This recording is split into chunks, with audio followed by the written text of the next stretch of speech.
Welcome in, everybody, to another episode of the Brett Allan Show, a pop culture podcast where we interview your favorite actors from film and television, comedy, and more. And this interview is very exciting for me for multiple reasons because we are talking with the legendary Kim Coates. You heard The us legendary Brett, legendary son. It's funny because this is kind of ironic. I just had Doug Ellen on recently, and yeah, and we were actually you came up in the conversation talking about all of the cameos, that they were able to get on the show. So we're talking about this brand new project that released on October 9th, Action Royale on Snapchat, which is so cool. I think the headline here is like you can literally create content anywhere and anytime you want, and there's a million platforms to put it on. Kim, welcome into the show. It's good to have you. Oh man, thanks for having me, bro. Yeah, it's I can honestly say that last May, June, COVID just kind of started and the whole world was changing and we didn't know what was happening. I'm in Canada hiding out happily during that time. I've got places in America and Canada. I'm being Canadian and American both. So I get a call from all my people and they go, "Hey, Coatsy, got a really interesting offer for you called Action Royale." Jacob Moats, brilliant screenwriter, brilliant showrunner, has written this thing for Snapchat. And I went, "Stop." "For who?" And they went, "Snapchat." And I went, "Really?" So like you said, Brett, I think people are getting on board now. There's no time like the present. Content is everywhere. But as we all know, a lot of it needs to be good. And if it's not good, it won't survive. And I know that when Snap came to Jacob, like Cara Durrett and Jessica Granger, when they came to Jacob saying, "We need a show, a 10-part, maybe 6 to 8 minutes each segment about gaming for these kids, these incredible kids that we have in Snapchat all over the world, those high schoolers, early college kids. It's about gaming. And you know how important gaming is to a lot of these kids." So Jacob said, "I'm in, but it's going to have adult themes and it's going to be character driven." And that's exactly what he gave them. That's exactly what he showed them. It's exactly why they wanted an old guy like me to semi-star in this thing. And it's so freaking good, bro. I don't know if you've been able to see. I think we're on the 4th segment now of 10 episodes. I mean, and they're just so good. I'm really in love with what they did. Yeah, I'm not super in touch with those. I mean, obviously, social media is a big part of what we do, but Snapchat is not something that had been familiar using. Me either, bro. Yeah, But I hear you. when I found out about this and downloaded it and started watching the segments, it's fascinating to me because I don't know, and please correct me if I'm wrong. Sure. I don't know if Snapchat has done this before with content as far as like series and things like that or short stories. I know I was trying to research it and figure it out, but there's not a lot of information out there. But clearly yours is a big one for sure. Thanks. Yeah, no, they had. I'm not sure they were the few times super successful, but this is a whole new stab at a 90 minute script movie version that's going to get chopped up into these incredible episodes, the 10 episodes. This is they put all their chips in the middle of the table, I think, on this, and hopefully they're as happy as I am because I'm thrilled the way it turned out. It looks so incredible. I mean, Igor and Maria, the 2 directors of the show, they split the time on the show. They were both involved in directing and in the editing process with Jacob Moats, like I said. And it's so quick. It's so snazzy.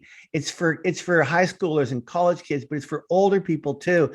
And it gets quite scary and it's tense with these adult themes. And I just can't believe that they've got it all edited into like 6-7 minute episodes. They just go by like that. It's quick. The music's off the charts. They made me look good. I don't know how they did it. Well, it's Julia, not hard. don't laugh too hard on the other line there. I don't know how they did it, but they did. I had so much fun filming it, and now the world gets to see it, and we'll see where we go from here. Yes, well, it's a lot of fun, and this project is just fantastic. And to have it on a streamer like this, where literally, I mean, technology, you just download it and you can start watching. I think even when I downloaded Snapchat, it was like the first thing recommended to me to check out because, you Good. know, I'm 47, I have a 7-year-old. I'm not really out sending snaps to my buddies.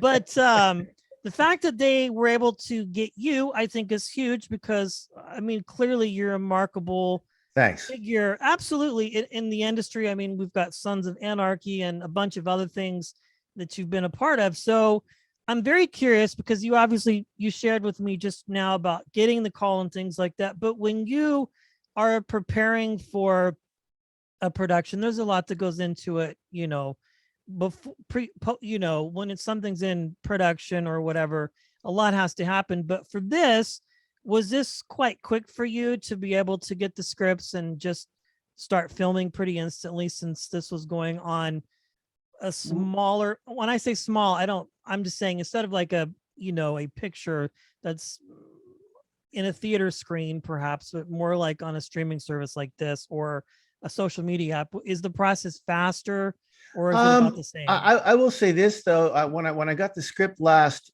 April or May, we were supposed to start filming in August of 2020, and because of the COVID regulations and SAG and everything, we actually didn't start filming until March of this year. So I had plenty of time to talk to Jacob and the producers and to Nikki Hamilton and Haley Hecking, the two male and female leads of this thing, and Sean McGuire, who plays Pops, who's a compulsive gambler, which is why this whole story is kind of written in a way.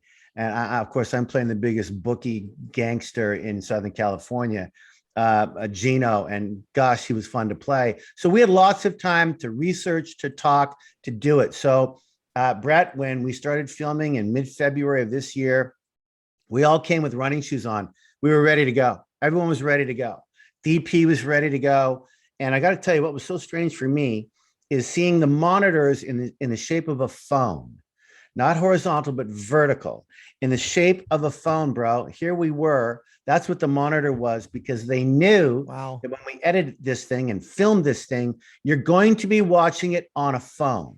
So all my people were going, Coatsy, you know, you've got one or two fans out there. Wait till this high school generation or young college generation gets a load of your eyes and your nose. Get ready, because Snapchat's going to explode on Snapchat. And I think it is. Oh yeah, And for sure. you know, and the writing's so good and everyone was so good in it. You know I'm in it and I'm kind of biased, but damn, it turned out good.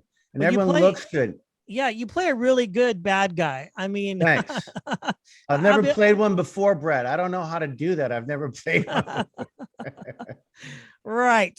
And I think too, the benefit of this content and the genre of being the way that it introduces, like you mentioned, a different generation to your work and people who maybe have not seen Sons of Anarchy or Or other Bad big Blood, projects. or Yeah, yeah, right. all of My it. Godless, or the one I just finished, White House Plumbers, with Woody Harrelson on HBO next May on the Nixon Watergate episode. I Oh mean, God, yeah. there's a lot going on with Kim Coates, and I'm so proud and humble to be working through all this COVID, doing it the right way, with masks, with shields, vaccinated happily. My goodness, we're, you know, trying to stay safe and smart in this world is sometimes challenging, but we're doing it, and the film industry is doing it, and we certainly did it with this. Jacob Moats did a great job in making sure that the COVID people were always there, always being safe, being smart, and the proof is in the pudding. And I remember him saying to me,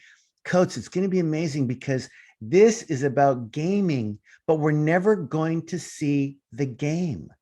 It's about characters. You're going to see stuff on their face, you know, like when Nick and Haley and my son Jose Velasquez, who plays my son Arlo in this, he's great, he's amazing. When they're gaming, you see stuff on their face, but we don't see the actual game because Jacob wanted to make this character driven, totally character driven. What happens when Trilby, played by Nikki Hamilton, what happens when his dad, who's a compulsive gambler, owes me $20,000? And the next thing that's going to happen is his legs are going to get broken. his finger's going to get broken. He might end up dead. So Nick comes to try and help his father with his gaming debt. But how do you raise the money? Oh, wait, gaming. Oh, wait, his girlfriend is one of the best gamers in America. So all of a sudden they start doing this stuff on the side and they're starting to raise some money and all kinds of stuff happens. It's kind of thrilling, kind of scary. But it's a great story. It's a great ending. I can't wait for people to continue to watch. Yes, and we will link that in our show notes on the podcast and on our new YouTube channel where people can subscribe and watch to this, because it's very simple to do. You just download the app and like I said, for me, it just automatically recommended this is something you need to watch because Action Royale. Yeah, great. That's so cool. It's so fantastic. And I think a broader question would be, because because of all the projects that you've done and the fact that people can create content and literally, I don't know, you guys didn't use iPhones to film it, did they? Or they used? We did not. No, there were Sony cameras with these brand new lenses, super hip, super crisp. Just, they look beautiful. But it's on your phone. That's how you watch it. You bet. Well, that's how a lot of people consume content these days, is when they're traveling. You bet. Or when they're on a plane, maybe not so much recently, but maybe more now. Or maybe for yourself, if you're traveling from one job to another, you probably are on your phone a lot, whether you're checking too emails. Much, Brett. Too much. I want to throw it out, for heaven's sakes. Too much. I know. I'm the same way. It's terrible. It's horrible. I have to put it in a separate room because otherwise I'm checking emails or, stats. Sure. But that's the industry that you've chosen and I've chosen to be a part of, separate sides, but similar, and it's just what it is. So kind of looking back at all of these projects that you've done, and, again, there's a lot. Do you have a defining moment, Kim, in your career where you kind of go, this is where I hit the mark for this. This is something that I know that I'm going to be doing forever? Or do you still kind of feel that way where you're going from project to project?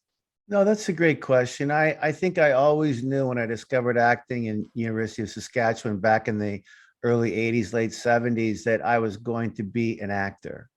And so I worked very, very hard at that. And I knew that stage was important. I was the youngest Macbeth at Stratford. I was 26 when I played Macbeth. All these New York agents saw my work when I was 26 at Stratford in Ontario, Canada. And they said, you've got to come to New York. I went to New York. I got these big agents right away. Before you know it, I'm replacing Aidan Quinn in A Streetcar Named Desire on Broadway. I'm playing Dracula in Atlanta at the Alliance Theater at age 29, 30. So all this stage, especially from Broadway, playing Screaming Stella, that's when Hollywood discovered me. And so Hollywood, early 90s, right, with The Last Boy Scout, The Client, Innocent Blood, Waterworld, got my green card. I'm making lots of, pretty good money and paying beautiful tax happily. And I'm getting this green card. My wife and my kids are getting their green card. And I'm going, it's all kind of working out. And then those sort of late 90s, bro, it was tough. Yeah. The towers came down in 2001. The whole world changed. No one was working. I had a couple of young kids and moved to LA full-time in 95. And anyway, it was tough for a while, but from discovering stage to film, saying no to TV, I finally started saying yes to TV. And when The Sopranos came on for me, that changed. It was a game changer. I started seeing this incredible writing, HBO. Oh my God, who's on? Jimmy Gandolfini, what's happening? And I started realizing, you better start doing some TV, buddy. And I did. And I did Prison Break and Without a Trace and CSI Miami. I did 6 with David, and that was fun. And then I got asked to be part of Sons of Anarchy. So from 2008 to be a regular on a TV show, which I'd never wanted to do before, but glad I said yes. That's 7 years on Sons of Anarchy. Before that, I was always, oh, you're the guy from Black Hawk Down. Oh, you're the guy from Open Range. Oh, you're the guy. And then I became Kim Coates from Sons of Anarchy, because television, the power of TV, when people are watching you in their living room, their bedroom, wherever, with their significant other or by themselves or whatever, you become that character week in and week out. And what a hit Sons was. And now I'm producing and starring. It's been a great ride for me. Absolutely. So it sounds interestingly familiar because I've talked to other actors and they all seem to have been in that pocket where they were doing theater and Broadway. And then Yeah, Hollywood goes, oh, wait a second, there's this person. yeah, And it was, I don't know if it was the same for you. It sounds like perhaps, but because you've got that consistent work, you're on Broadway, your theater, you're making steady money, whatever that looks like at that time. And yeah. then TV goes, hey, we're interested in you. And there's maybe just a little bit of pressure resistance to go, okay, well, maybe I'll take the leap. But obviously it's paid out for you quite well because of Yeah, I mean, I didn't, I was just a bit of an idiot. I just thought stage and film was where to be. That was the pocket. And I was doing a lot of it. And so I didn't really think about TV that much, really. And so it wasn't until The Sopranos, late 90s, early 2000s, that I started to realize, my buddy Billy Fichtner, who starred on a couple of like Prison Break when he got back from Black Hawk Down, when we met in Black Hawk Down in Morocco. When some of my boys started doing regular TV on a regular basis, I started to feel, well, maybe you should too, Kim. And I know my wife is certainly happy. Get a constant paycheck week in and week out. What a concept! What a concept that is. But yeah, you can't plan for a successful TV series. But Sons of Anarchy was certainly at that time, one of the biggest hits on TV, and to be part of it in the small, beautiful, large way that I was as Tig Traeger was something I'll never forget. Yeah, such a fantastic show. And really, that was just, it had been out and was running simultaneously with other things. Yeah. But I think when people started watching it and it caught on with other people, it just became a phenomenon. And now the internet is riddled with, assumptions of, is there going to be this, or are they going to bring it back? Or Yeah.